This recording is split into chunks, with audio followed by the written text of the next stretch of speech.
Another good question, this comes from Penny. How long does the average epoxy resin last before it starts to yellow? And then she mentions like once she's made something with the resin, i.e. a piece of jewelry under normal use. Okay, so in general, when it comes to resin yellowing, all resins are going to yellow. I hate to say it. I wish there was a resin formula that stayed crystal clear until the end of time, but unfortunately all resins are going to yellow. There are certainly things you can do to minimize that. Proper storage of your resin, making sure you have it indoor, dark, climate controlled, so no temperature swings. That's something you can certainly do. The other thing I like to recommend to people is generally most resins have a shelf life of 12 months. However, only buy about 6 months worth at a time. And the reason is because what happens when you reach 6 months in a day? Are you going to throw it out? No, none of us do, right?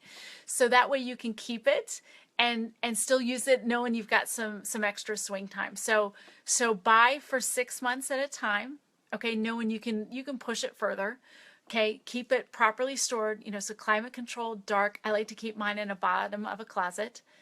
And so keep it that way.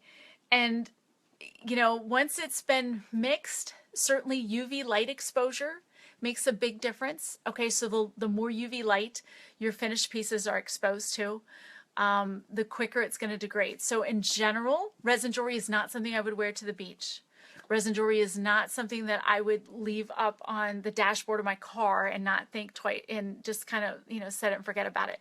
So, so something like that, there are, just some certain precautions, store it in a drawer, once you've done with it.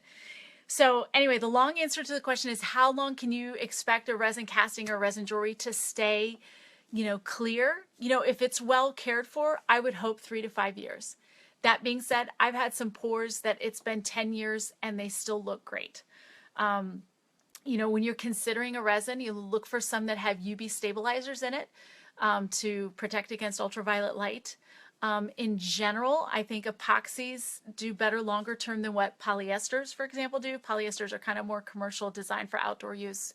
However, they tend to yellow quicker. So, you find a resin you like, I would say talk to the manufacturer and just see what their recommendations are and what you can do to minimize the amount of yellowing for your resin. So awesome. Okay, so I see we have a question from Matt. If I have a big pour I want to do, what is the best material to make a mold out of? So, wow, right? Big pour, if you're thinking silicone, silicone would be great, but big pour, and when I think big pour, I'm thinking a couple feet by a couple of feet.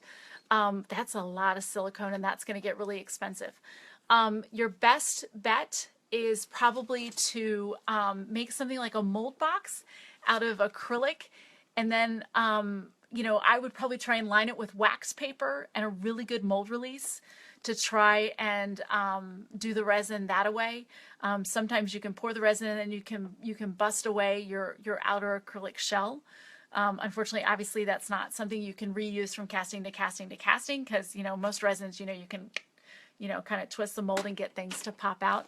But sadly, unfortunately, in general, you're kind of limited when it comes to big pours, but that's probably what I would try and do. So, okay, so Katie wants to know, how do I make molds so that I can make my own resin earring shapes? I want to make small earrings in my own designs. So, Katie, are you new to resin casting? If you are, then what I would recommend is our Composi mold product. The Composi mold is a reusable, remeltable molding product, and I love it for beginners because basically you make a mistake, who cares? You remelt it and start over. You're not out any money. It's a little more expensive than silicone, but you get to reuse it. So even if you make a design and you're just like, I don't like this and I want to start over. So what you're going to need to make your own resin earring shapes is you're going to need a template of some sort. And this is a really big, important point that I want to hit home with you, is that if you want to make a resin, if you want to make an earring shape, you have to have something to start with to mold. And so if you don't have a template then my best suggestion would be to, you can have somebody 3D print you one. You can speak with someone that, say, does wax carving or wax casting for metal smithing to see if they can make you one out of wax, because certainly you can mold that. If you find a template you like somewhere, just be careful. You know, I want to make sure you don't run into any problems where you're copying somebody's copyrighted design. So I would suggest starting there. But you know, if it's something you've made yourself, say, out of clay, you've carved it yourself out of wax, you've made it yourself out of acrylic or something, then once you do that, then I would suggest our composite mold product. You can find it in the mold making section of our website. And I've also gotten a couple tutorials on it as well. So you can always search for composite mold on our blog. And basically you'll sit it in your cup, you'll adhere it, you melt the composite mold, you pour it over top. After about an hour or so, you can pop out the mold, and then you can use resin in that. So that's probably how I would start. Once you find a design you really like, then I would suggest doing a silicone mold of that item. So, okay. And then Katie's second question is, why does some of my resin doesn't harden all the way but remain flexible? Okay, great question. Not all resins are created the same. So some brands of epoxy resin, even when fully cured, if the castings are thin, are going to remain kind of rubbery. So there's a couple resins on the market. In my experience, Easy Cast, the cast and craft resin is one of them, that even when it's fully cured, it's not sticky, it's totally done, but it's kind of bendy, it's kind of rubbery. That's one of them. So assuming that your resin has cured properly, I would suggest maybe trying a different resin to see if you get some different results. So anyway, okay. Carrie wants to know, what mold release do I recommend? So my number one go-to mold release that I use probably all the time, hold tight.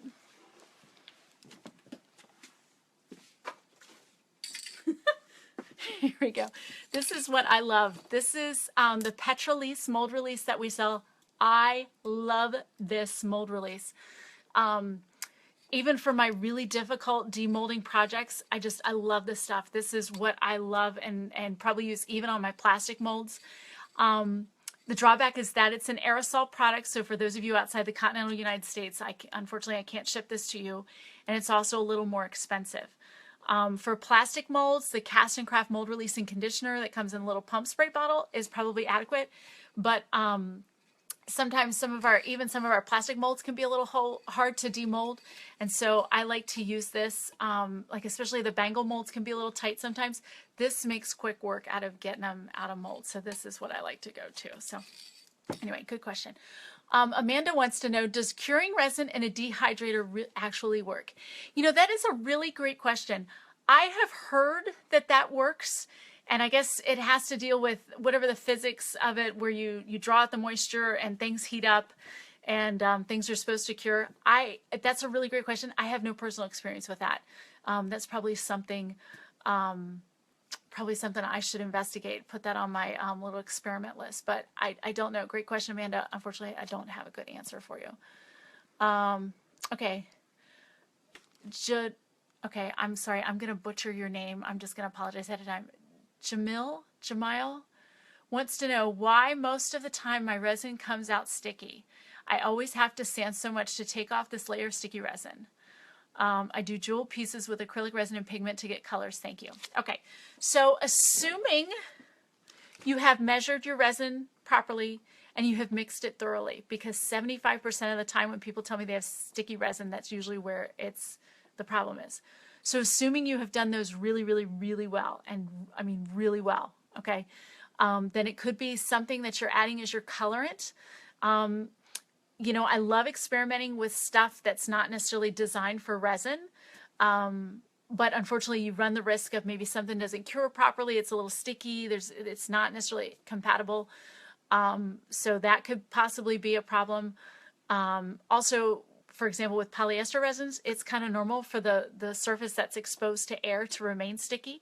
So it could be something like that as well is going on. So good question though. Okay, let me take another email question. And for those of you who are just now joining in, we're still taking questions. So I'm Catherine at Resin Obsession, and I'm Chief Resinista this evening.